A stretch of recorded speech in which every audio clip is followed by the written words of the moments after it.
What would you do if your Formula One car was fast, but only in the wind tunnel? What if on the runway, every aerodynamic change makes you as unstable as a plane in turbulence? Well, that's happening to Ferrari. And today, I'm going to tell you why his real enemy is not Red Bull nor McLaren, but his own car. Subscribe to continue uploading more of this type of content now, if we continue. Ferrari showed up to the post-season tests in Yas Marina with a peculiar car. It wasn't the ultimate SF26, but it wasn't just a conventional SF25 either.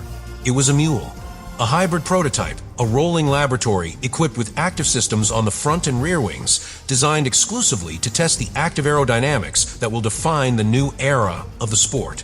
On paper, everything seemed to be under control. The data from the simulator and the Maranello wind tunnel were optimistic. The simulations anticipated a smooth transition between aerodynamic modes.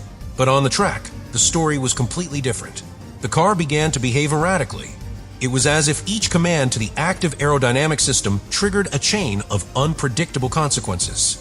When the car went from its high-load configuration for curves, the so-called Z mode, to the low-resistance configuration for straights, X mode, something critical happened. The balance was lost violently. In theory, this transition should be seamless.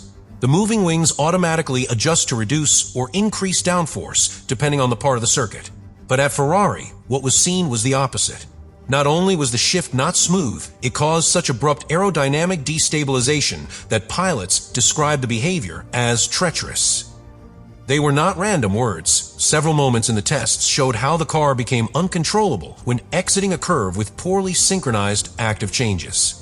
The system data revealed that the lag between the front and rear actuators was just fractions of a second. But in Formula One, that's enough to destroy grip. The airflow broke over the chassis instead of staying attached. And what should be an imperceptible technical maneuver became a kind of aerodynamic whiplash. This is what engineers know as reattachment shock, a violent reconfiguration of the airflow that generates a blow to the stability of the car. Literally, the flow tries to stick to the body again after changing the position of the wing, but it does so abruptly that it destabilizes the car. The worst part is that this occurred in critical areas of the circuit. In the third sector of Yas Marina, with its slow corners and aggressive curbs, the car became uncontrollable. On several laps, the sensors detected a sudden loss of traction after hitting the curbs, just as the aerodynamic system was trying to return to full load mode. As if the car was trying to make two decisions at the same time: hold onto the ground, and at the same time, release load to gain speed. And in that contradiction, the car was trapped in no man's land. But the most disturbing thing was not what happened on the track, but what was not seen coming at the factory. Because in the test beds, the transition had been modeled stably, which indicates an even deeper problem. Ferrari is suffering from a disconnection between its virtual world and its physical reality.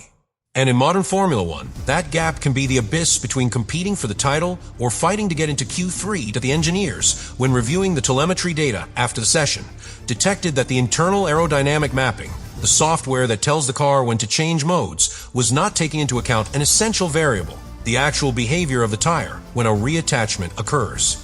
The wheels, by losing load at that moment, changed their angle of support to the asphalt, and this altered the entire geometry of the active suspension. In other words, the car's systems were fighting each other without speaking the same language. And so Ferrari's big problem wasn't just that the aerodynamics failed. It was that the whole car stopped understanding itself. A system designed to make him gain tenths was robbing the pilot of his confidence. That was the real painful discovery in Abu Dhabi. Not an engine failure, not a bad turn, but a concept that, on a technical level, needs to be rethought from the roots. And with 2026 getting closer, the clock is unforgiving. When we talk about technical crises in Formula One, we usually imagine telemetry graphs, failures in the wind tunnel, or poorly calibrated aerodynamic concepts. But what the Abu Dhabi tests revealed at Ferrari goes far beyond the car. What was revealed was a human, structural, and strategic disconnection within the team. At the center of this earthquake is a name that changes everything: Lewis Hamilton. The 7-time world champion, just a few weeks after finishing his first season with Ferrari, arrived at Yas Marina with a silent agenda to compare what he had found in Maranello with the levels of technical and organizational excellence that he experienced for more than a decade at Mercedes. And what he found left him uneasy. The alarm was not triggered by the speed of the car, but by what happened when the car entered the pits. According to internal leaks, Hamilton was highly critical of the garage's communication system. He described it as outdated, lacking the real-time simulation tools that today are no longer a competitive advantage, but a basic standard in any team that aspires to the title. This isn't about faulty radios or slow screens. We talk about the way engineering, strategy, vehicle dynamics, and performance departments interact with each other in real time during a session. Ferrari, according to Hamilton's analysis, continues to operate with a fragmented structure in which data flows take too long to process, and where those responsible for each area still depend on manual protocols instead of integrated and automated systems. For a driver like Hamilton, accustomed to his race engineer having live access to her predictions, thermal mapping, and simulations of changing conditions on every lap, this type of delay is unacceptable. At Mercedes, everything was connected. Car performance, weather prediction, track traffic, tire degradation, wind pressure in each sector. Everything entered into an ecosystem of real-time decisions where each team member spoke the same technical language, and each tool was designed to react instantly. At Ferrari, what he found was something else. An operating system that, according to his vision, has not evolved at the pace required by modern Formula One. And here appears a key word that resonates at all levels of the team: desynchronization. The same desynchronization that was revealed in the car's behavior when the aerodynamic actuators did not work in unison was also occurring on the engineers' desks. Decisions were made seconds late. The internal simulations were not aligned with what the pilot felt on the track. The track and factory engineers did not seem to have the same prediction model. And when that happens, any team begins to lose its compass. The most shocking thing is that these problems are not new. What changed was the level of demand. Hamilton's arrival acts as a magnifying glass that clearly exposes the internal cracks. At Mercedes, there was zero tolerance for structural error. At Ferrari, Hamilton found a culture that is still in the process of transforming, but has not finished breaking its old habits. The starting point for Formula One in 2026 is clear: total efficiency. Smaller, lighter cars, simplified but more strategic hybrid engines, mandatory active aerodynamics, and a radical approach to sustainability and recovered energy. This implies that it will no longer be just about having a fast car, but about having one that is adaptable, intelligent, that works as a living system where each decision is made in microseconds. And this is where Ferrari is in trouble. The malfunction of the active aerodynamic system in its first tests is not simply a technical issue. It's a warning, because that aerodynamics is not optional nor an experiment. It is the heart of the 2026 regulation.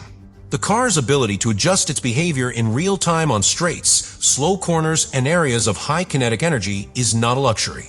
It is the basis of performance. When Ferrari fails in that transition, what is really happening is a failure in the language of the car.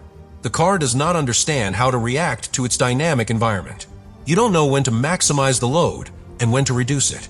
And when that process is not instantaneous or reliable, the car cannot offer confidence. And if the car does not offer confidence, no driver, not even Lewis Hamilton, can extract its true potential. And it's not just that. The second big blow for Maranello is having discovered that its digital tools, the wind tunnel, the simulators, and the telemetry, are out of date with the real track. This is not a minor difference. It means that the car they design on the computer does not behave the same as the car that goes out on the track.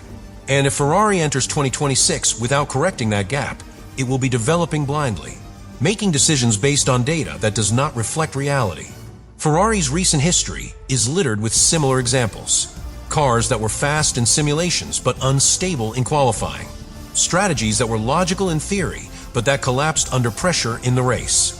And now, with the arrival of Lewis Hamilton and the demands that brings, the gap between expectations and infrastructure was completely exposed. But the greatest consequence is not technically, nor even organizationally. It's psychological, because these tests also left an emotional crack, a feeling of internal frustration that can be lethal if not addressed immediately. Hamilton's arrival promised a renaissance, a new cycle. But if what you find is a system that isn't ready to support you, that enthusiasm can turn to impatience. And in modern F1 history, projects that start with pressure and disappointment rarely end well. So the challenge for Ferrari is not just to fix an aerodynamic system. It is redefining your internal culture, becoming a team that not only gets excited about the story, but operates with the precision of a technology company. Because that is what F1 2026 demands. The Abu Dhabi tests were not the end of a season. They were the prologue of a new era. And Ferrari, for now, has started that era at a disadvantage. The question is whether they will know how to respond in time. Yes, they will understand that it is no longer enough to have two talented drivers, a promising chassis, or a powerful engine. Formula One is no longer a battle of pure speed.